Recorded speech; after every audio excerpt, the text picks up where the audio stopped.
En aquel tiempo, Jesús levantó los ojos al cielo y dijo: Padre, ha llegado la hora, glorifica a tu Hijo, para que tu Hijo también te glorifique, y por el poder que le diste sobre toda la humanidad, dé la vida eterna a cuantos le has confiado. La vida eterna consiste en que te conozcan a ti, único Dios verdadero, y a Jesucristo, a quien tú has enviado.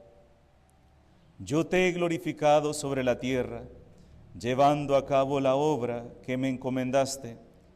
Ahora, Padre, glorifícame en ti con la gloria que tenía antes de que el mundo existiera. He manifestado tu nombre a los hombres, que tú tomaste del mundo y me diste. Eran tuyos y tú me los diste. Ellos han cumplido tu palabra y ahora conocen que todo lo que me has dado viene de ti, porque yo les he comunicado las palabras que tú me diste. Ellos las han recibido y ahora reconocen que yo salí de ti y creen que tú me has enviado. Te pido por ellos, no te pido por el mundo, sino por estos que tú me diste, porque son tuyos.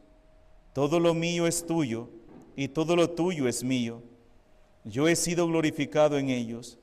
Ya no estaré más en el mundo, pues voy a ti, pero ellos se quedan en el mundo.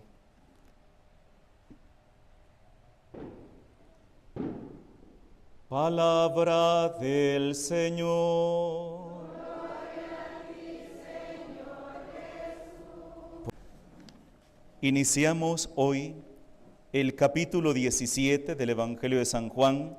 Ayer finalizábamos el capítulo 16 y iniciamos hoy un texto que se llama la oración sacerdotal de nuestro Señor Jesucristo.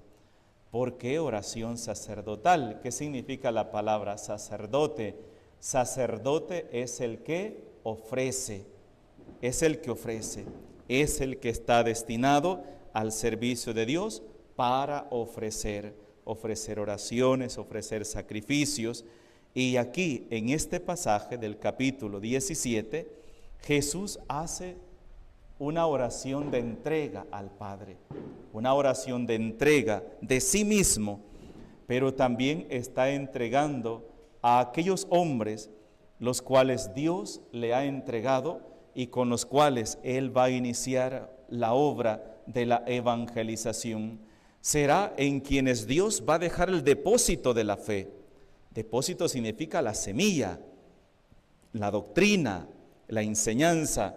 Recuerden que en varios pasajes de la Sagrada Escritura se nos va a contar que Jesús iba instruyendo a sus discípulos. Y dice, no entró a este poblado porque los iba instruyendo. Instruyendo significa les iba enseñando, les iba transmitiendo. Dice, a las demás personas les decía todo en parábolas.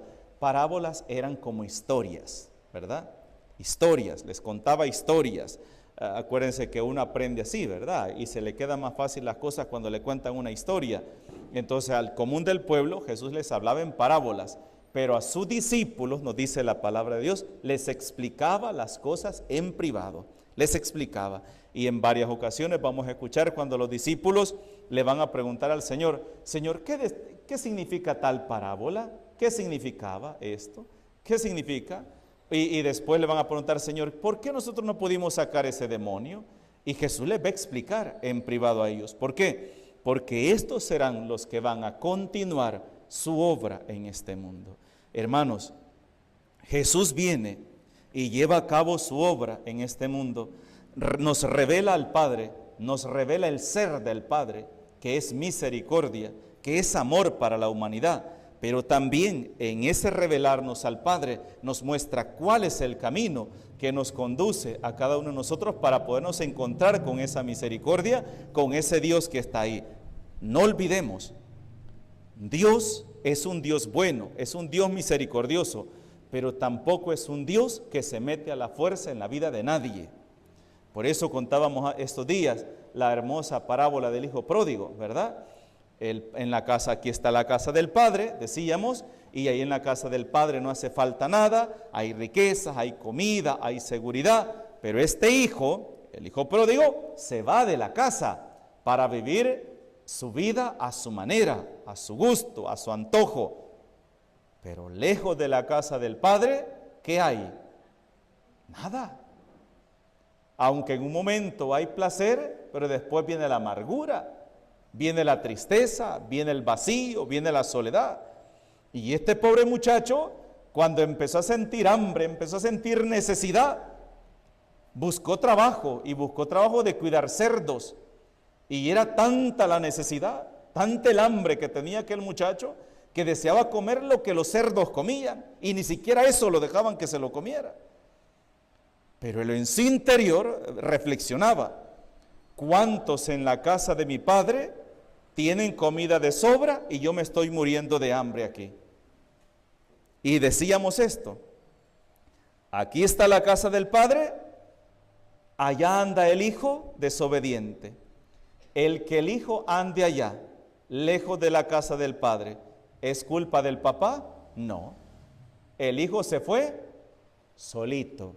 Así como nosotros muchas veces nos vamos de la presencia de Dios, nos vamos de la gracia de Dios para vivir nuestra vida a nuestra manera, a nuestro antojo, a nuestros gustos. Y un ejemplo: ¿por qué muchos hijos se van de la casa de sus papás?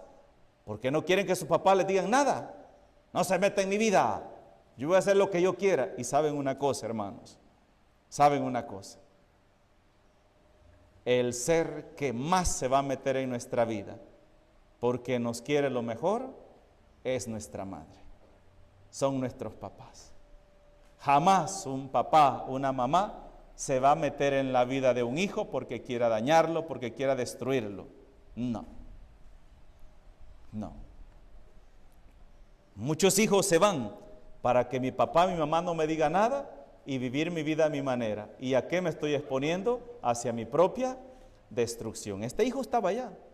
El padre era bueno. En la casa del padre había de todo. Pero él quiso vivir en la lipidia, en la miseria. Y entonces él solito regresa. Y una de las cosas hermosas de esta parábola es que el padre no lo está esperando con reproches ni con vara en mano. Lo está esperando con los brazos abiertos. Y cuando ve que regresa su hijo, corre a su encuentro y lo abraza y lo cubre de besos. Y dice: pronto, maten el becerro más gordo, traigan una túnica y vístansela, pónganle un anillo, pónganle unas sandalias. Y el hijo había repasado una frase que a mí siempre me llamó la atención. Cuando él estaba allá cuidando cerdos, decía: volveré donde mi padre y le diré: Padre, he pecado contra el cielo y contra ti, ya no merezco llamarme hijo tuyo, trátame como a uno de tus criados. Cuando el hijo estaba delante del padre, dice: Padre, he pecado contra el cielo y contra ti, ya no merezco llamarme hijo tuyo, pronto. Y lo interrumpe el padre. Ni siquiera lo deja terminar la frase que aquel hijo había venido repasando por todo el camino para pedir perdón a su padre, porque al padre lo que le interesaba es que su hijo había regresado. Ese es el Dios que Jesús nos ha revelado. Ese es el Dios que nos ama. Es el Dios que ha venido a este mundo y nos ha mostrado el camino que nos conduce a la verdadera felicidad.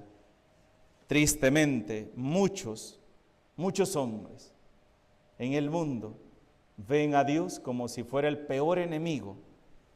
Díganme una cosa: ¿qué nos quita Dios a nosotros?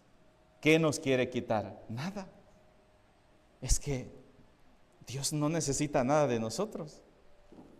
Es que Dios no se va a acercar a nosotros porque nos quiera quitar algo, porque necesita algo de nosotros, no. Si todo lo que nosotros tenemos lo hemos recibido de Dios. Por eso el Papa Benedicto le decía a los jóvenes en la Jornada Mundial de la Juventud en Alemania, les decía: jóvenes, no tengan miedo de abrirle las puertas de su corazón a Cristo. Cristo no quita nada. Al contrario, Él viene a devolvernos aquello que hemos perdido, la esperanza, la alegría, la ilusión, las ganas de vivir. Él lo devuelve. Él la devuelve. Pero muchas veces el pecado, el egoísmo, nos tiene adormecidos y nos hace sentir la gran mentira, que estamos bien, que no necesitamos de Dios. Jesús hoy ora por nosotros, por esta iglesia que Él deja, y en esta oración está orando por todos nosotros que nos hemos bautizado, que estamos siguiéndole. Él no nos deja solo, en ningún momento. Si Dios nos ha llamado, hermanos, para seguirle, no es para dejarnos a la deriva y para divertirse Él allá arriba en el cielo y ver cómo nosotros nos damos en los dientes luchando por seguirle a Él, no. Él está ahí a la par nuestro. Y San Pablo, en la lectura que hemos escuchado hoy de la misa, la primera lectura, nos habla cómo el Espíritu Santo va acompañándolo. Le advierte que hay pruebas, que vienen momentos difíciles, pero el Espíritu Santo está conmigo, porque tengo que cumplir, tengo que llegar hasta la meta final, la meta que el Señor me ha encomendado. Y esa meta también es de cada uno de nosotros. Vivir el Evangelio con radicalidad. ¿Dónde? En los distintos ambientes que cada uno de nosotros vivimos. Hermanos, tenemos que aprender a ser cristianos, no solamente dentro de la iglesia. Tenemos que aprender a ser cristianos, o sea, luz de Cristo, en el hogar, en la calle, entre la familia, en el trabajo, donde quiera que andemos, tenemos que ser cristianos. Por eso, todo cristiano debe ser un evangelio viviente. Significa que cuando nos vean, se note que somos cristianos porque vivimos de acuerdo al evangelio de Cristo. Pidámosle al Señor esa gracia. Si nosotros cumplimos esa parte, Dios se encargará de todo lo demás. En el nombre del Padre, del Hijo y del Espíritu Santo. Amén.